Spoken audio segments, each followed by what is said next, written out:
And welcome back to centralcoastradio.com. Well, one of the most controversial films to be released over the last few years is in cinemas now. It's called Sound of Freedom. And this is a film that had a lot of people talking about it before it even came out because, of course, it was. Well, I got to be careful how I say this because it really depends on who you speak to with which story is true. But this is a film that was put together by crowdfunding. If you listen to the producers of the film, apparently they had some trouble trying to get it picked up by big studios, although the big studios are denying that now.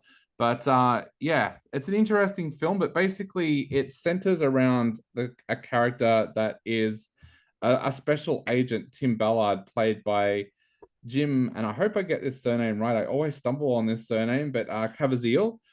And basically, he plays a detective who is busting pedophile rings, but he comes to the realization that while he is breaking pedophile rings in America, it's not very often that he actually gets to save children themselves. And he becomes personally invested in a case when he becomes face to face with a young boy who, along with his sister, has been kidnapped from their father in Honduras. From there, he decides that he wants to travel to Colombia and try and bust this ring and rescue children, but he has to do it without the support of his boss at Homeland Security in America. So, guys, the three of us have gone along and seen this film. Mhm. What did we all think? We'll start with you, Kyle. Yeah, I was saying it was a movie that I'd heard about a few months ago. The kind of controversy that was kicked up in America. Um, I believe Fox originally owned the movie, and it was part of the deal. Disney eventually owned it, and eventually they sold it to Angel Pictures or whoever it is that kind of crowdfunded this release. And so yeah, that's kind of what they've had this kind of, I don't know, it's kind of had this long storied history, like behind the scenes and all this stuff. It was one, like, I wanted to watch the movie and kind of just try to appreciate maybe the message that the movie itself had, and to see, because I'd heard I don't know. I'd heard some curious things about like the filmmakers themselves, or like conspiracy theories, this, that, and the other.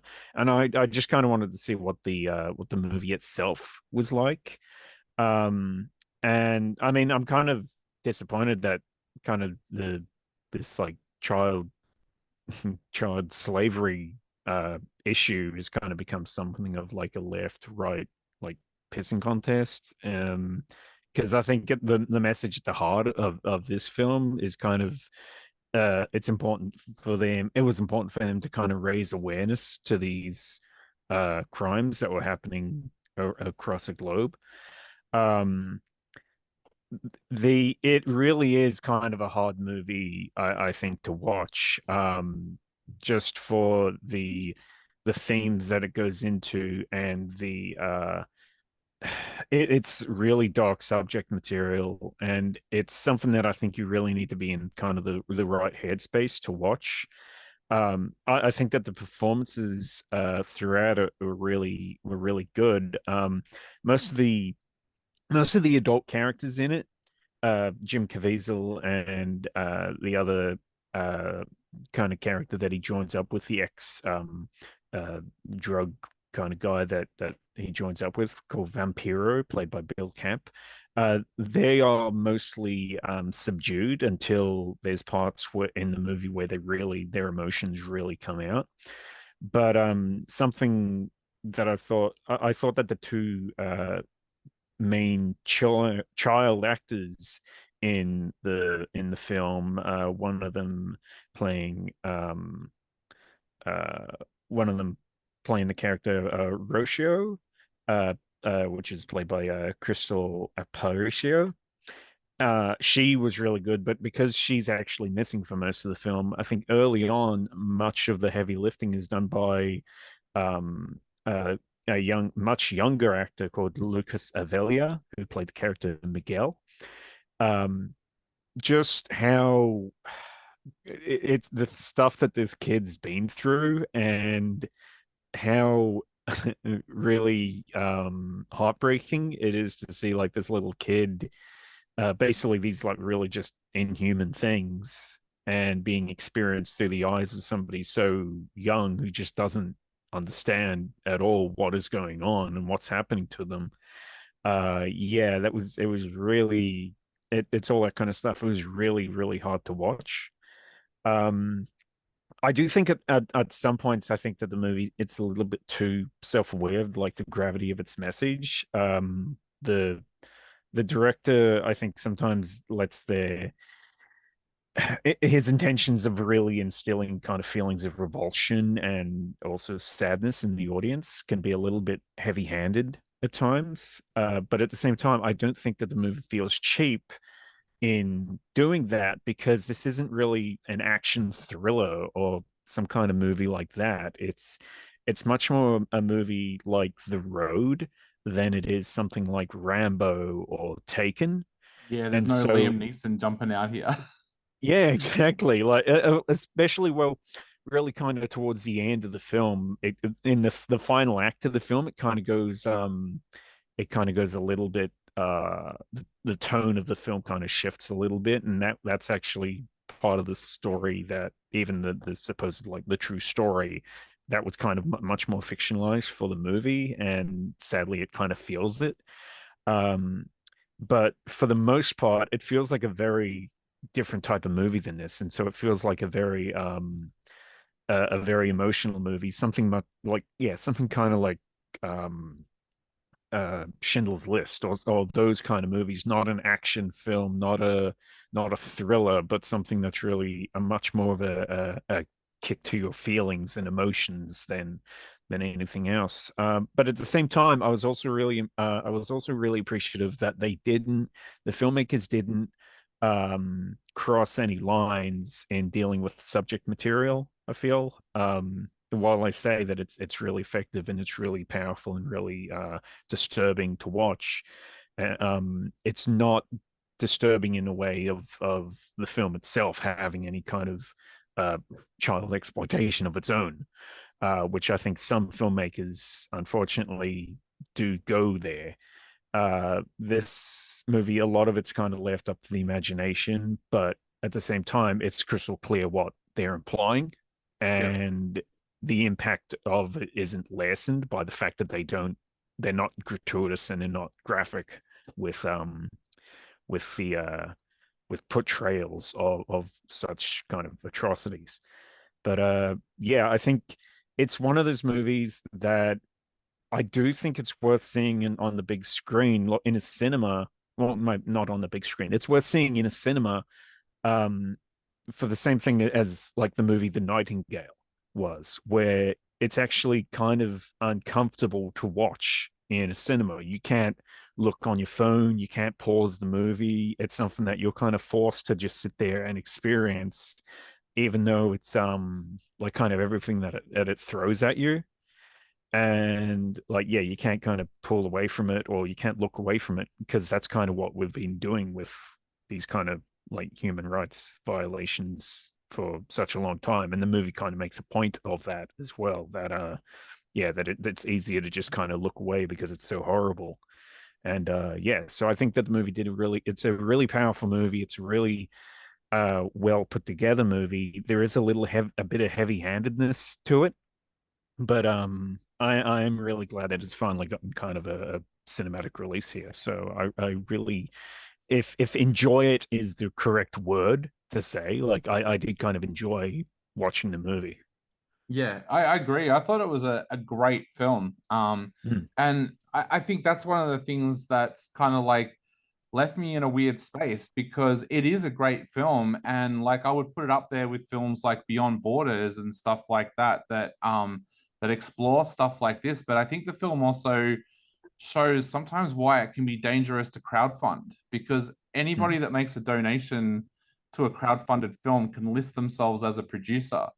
mm, So like that's where I think the issues for the film has come out because if somebody gets quoted in the press of saying that like I'm just gonna say it, like there was like rumors when the film first surfaced that it was linked to QAnon. Well, apparently that came from one of the crowdfunding producers Mm, who made a statement about that. And then, of course, the one side of politics just ran with that. So I mm. think this is one of those movies where it would have been better without all of that background noise, because this is a really good film. It's a great film that makes a great statement. Um, and I think, yeah, you've just got to put all of that stuff aside and just look at this film for what it is. And I found it to be really well written as well. Like the fact that in some of the scenes when you're watching this film, you kind of feel dirty, like that feel that you had when you were watching 8mm, the Yeah. Nicolas Cage film. It gets its point across, and it makes a really, really powerful statement about how these child sex trafficking rings are happening right around the world. And I know, like, it's something that's been kind of brought to the forefront because of the Epstein trial over the last few years, but um, that doesn't even scratch the surface. Like, this film is based on a real case, and it exposes a lot of stuff. But yeah, it's I think the background noise has kind of made some people afraid to go and see the film in cinemas, like not because anything's going to happen, but worried about what their friends might think if they go to watch the film or something like that. So, or that they Mm. might get labeled a cooker because they've gone to watch it. It's like it's interesting. Like, I'm sure in years and years to come, film students and marketing teams right around the world are going to study this film at uni about what's happened around it when it's come out. But really, you've just got to go and see this film and judge it on your own merits. And like I said, I found it to be a well directed, really emotional film that gets a really strong point across. It's not cheesy. It's done in a really, really good fashion. And I want to see more from this director and this screenwriter now, because I really, Mm. really thought that this film worked. And yeah, it's just that background noise that's been annoying. But Lee, what did you think of this one? Yeah, I think it was well directed, well written. The acting was superb, especially the children. Mm. I just thought they were fantastic. I don't know how they got such emotions out of them. I'm sure they didn't tell them the full content of what they were responding to, that was being alluded to in the movie, because that would just be too horrific for their little minds to comprehend. But in saying that, I guess that's part of the point of the story too, is that you think about these kids are too young to know this stuff, but this is based on true story where this happens to kids. And I think these stories are to be admired, not to admire the horrific things that are happening in our world, but to stand up for those that are standing for the truth, that are standing for justice, and will do the right thing, at the cost of their own, whether it's their job or to put their life on the line to expose this stuff and to speak for those who don't have a voice. So yeah, I would like to see more movies from these writers, directors. And I think it's a story that needs to be told, and not just for these two kids that it was really based on, and a few others that were highlighted, of course. But this is going on in our world every day, and we don't see many stories about these things. And I think, I guess because I've got a social welfare background myself, I've actually worked with abused kids who have been through trauma, who have had to be removed from parents. And I've seen them come in the night that they've been removed, and the bruises on them, the sexual abuse, and the consequences of their behaviors, their emotions, their mental health because of the abuse that's happened to them. And this is another level up from what we see in our everyday. But I think it's really important to expose this information because there's stuff going on around us even. And while we watch these movies, it feels like it's far away. It's not here in Australia. It's not, it's not close to home, but actually it is. When you know of the kids that are being abused every single day by people in our society, and when you work with them face to face, you realize that family's just down the road from me. That family's in the same state as me. That person might only live 20, 30 minutes away from me. And this is happening each day. And so I really admire these sorts of movies that will go the extra length to tell the truth. And I think it's now our responsibility to take what we know and to promote these sorts of movies, to promote the information, to get this information out there, and, to make our world a safer place for everyone. But yeah, just in terms of the quality of the film, I definitely recommend it. It is not an easy view. As Kyle mentioned, you don't see a lot of graphic scenes per se, but the scenes are still harrowing and they are difficult to watch. And at the end of the movie, you do sit there reflecting on how can we live in such a dark world, but also we can all stand for something. And if we see something that we know is not right, we can actually choose to do the right thing. And we can also admire those that have gone before us and already done it. Definitely. Now, to wrap up, what are we all going to give this one out of 5? Kyle, what are you going to give Sound of Freedom out of 5? It's a tricky one because it's a movie that really emotionally affected me. So when I walked out, I was thinking it was a 5 out of 5. On reflection, I do think that there were certain little parts of the film that I thought could have been a bit stronger in quality. But yeah, I'm going to give this 4.5 out of 5. It was a really emotional, really powerful film, and I really do recommend people give it a watch. Lee? I'm also going to give it 4.5 out of 5.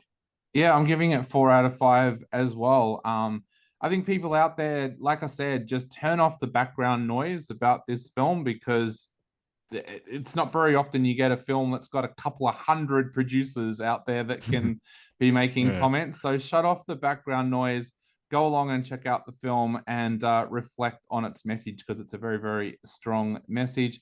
Lee gave it 4.5. Kyle gave it 4.5, and I gave it 4 stars. Sound of Freedom has, despite the rumors, got a pretty general release in cinemas. So go and check your local cinema guide and go and check out Sound of Freedom. You're on centralcoastradio.com.